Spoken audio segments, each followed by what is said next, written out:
Tu connais ce moment stressant où tu dois présenter ton projet devant ton client? Les mains moites, la boule au ventre, tu stresses de ne pas réussir à le convaincre? Si je te disais qu'il existe une méthode simple, efficace pour faire valider tes devis dès la première présentation à tous les coups. Salut, c'est Julien de Belle Formation, décorateur événementiel depuis 2016 et dans cette vidéo, je vais te montrer exactement comment présenter tes idées afin que tes clients te disent un grand oui à tes propositions créatives. Et ça même si tu débutes. Avant de te montrer les méthodes que je te recommande pour présenter tes idées, j'aimerais rapidement te parler de pourquoi c'est hyper important de bien soigner tes présentations clients. Tu vois, quand j'ai commencé en tant que décorateur en 2016, à l'époque, je pensais que les photos de mes réseaux sociaux suffiraient à convaincre les personnes à travailler avec moi. Alors oui, c'est super important, c'est ce qu'on appelle le portfolio.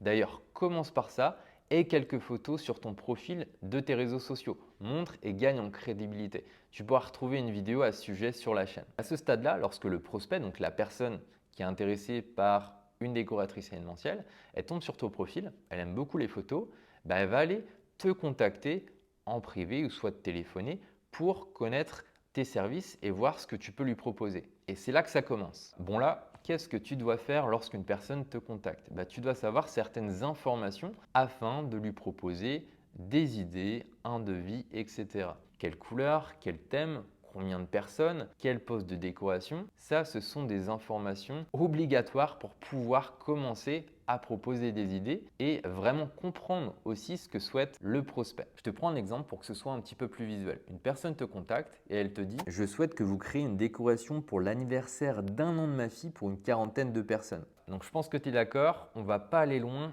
avec ça. Donc il nous faut davantage d'informations. Donc pour ça, il ne faut pas hésiter à lui poser des questions.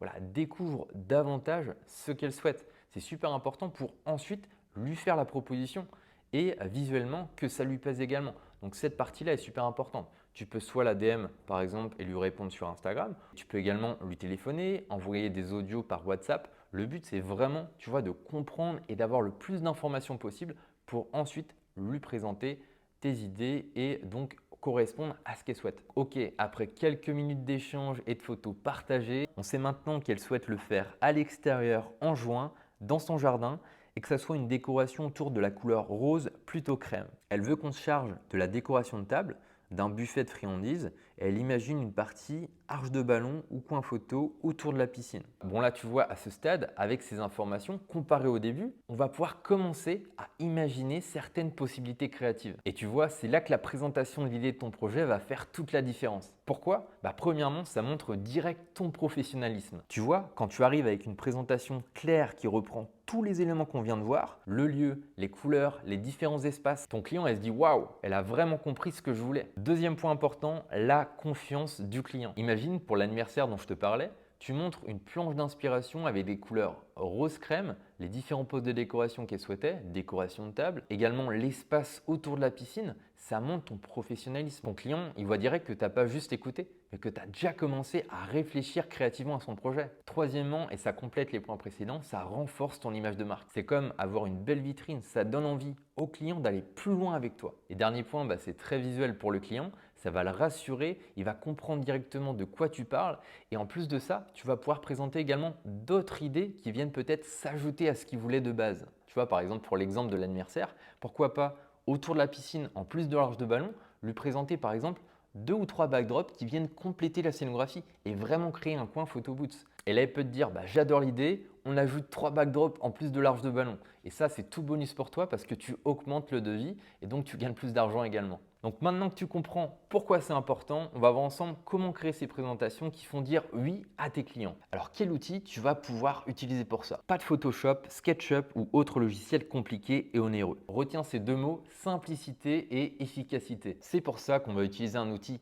facile et gratuit, peut-être d'ailleurs que tu l'utilises déjà, c'est Canva. Tu peux tout faire dessus. Tes posts sur les réseaux sociaux, tes cartes de visite, mais aussi tes présentations clients. Et je vais t'en présenter deux. Le premier, c'est ce qu'on appelle un mood board. En gros, c'est une planche d'inspiration avec des photos que tu as pu trouver sur les réseaux sociaux comme Pinterest ou encore Instagram. Attention, ne commets pas cette erreur s'il te plaît, ne balance pas 50 images comme ça sur ton mood board. Le client ne va rien comprendre, ça va partir dans tous les sens, donc organise tes idées. C'est pour ça que je te conseille de présenter tes mood boards par poste de décoration.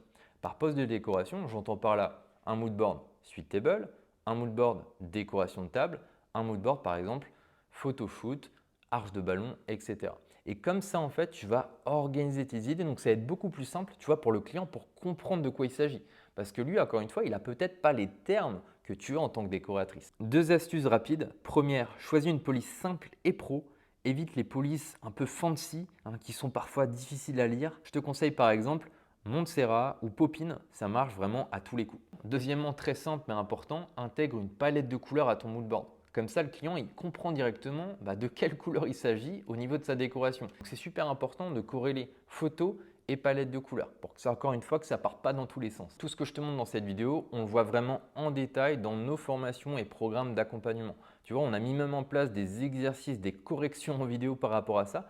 Pourquoi? Je le répète, mais c'est super important de ton côté de mettre ça en place, d'avoir de beaux visuels, de bien présenter tes idées, de les organiser correctement. C'est ce qui va faire que tu vas réussir et que les clients vont aussi être à même d'accepter tes devis. Bien sûr en termes de prix, mais surtout en termes de visuel. Donc ça, c'est super important. Donc dès maintenant, entraîne-toi de ton côté, hop sur Canva et teste de ton côté. Deuxièmement, ma méthode préférée, roulement de tambour, c'est ce que j'appelle les présentations 2D. Alors là, tu vas voir, c'est ultra visuel et ça permet vraiment aux clients de comprendre ton projet. Là, on est à une autre étape encore une fois. Tu vois, le mood board, on va utiliser et trouver des photos sur, par exemple, comme je te disais, les réseaux sociaux, Pinterest, Instagram. Au contraire, la présentation 2D, là, on a commencé à réfléchir à son projet. Et ça va être généralement entre 70 et 100% du résultat final. C'est très très visuel et ça va permettre de confirmer les idées. De notre côté, de poser un petit peu nos idées en termes de couleurs, de formes, etc. Et pour le client, ça va le rassurer à un niveau. Par contre, on commence déjà à réfléchir et à se mettre dans la création de son projet. L'avantage avec Canva, c'est que tu peux vraiment tout faire. Tu vois, c'est des formes, arche de ballon, backdrop créatif, table de décoration. Et d'ailleurs, si tu veux toi aussi transformer tes présentations clients et passer à un autre niveau, sache qu'on a créé une formation Canva 2D à un prix ultra attractif qui, j'en suis sûr, va transformer tes présentations et te faire passer à un autre niveau. Je te mettrai le lien en description de la vidéo et en commentaire épinglé. En tout cas, j'espère que cette vidéo t'a plu, a pu t'aider. Si c'est le cas, tu sais comment nous remercier. Un like et tu t'abonnes à la chaîne. Bientôt du nouveau contenu. Et moi, je te dis à la prochaine pour de nouvelles vidéos.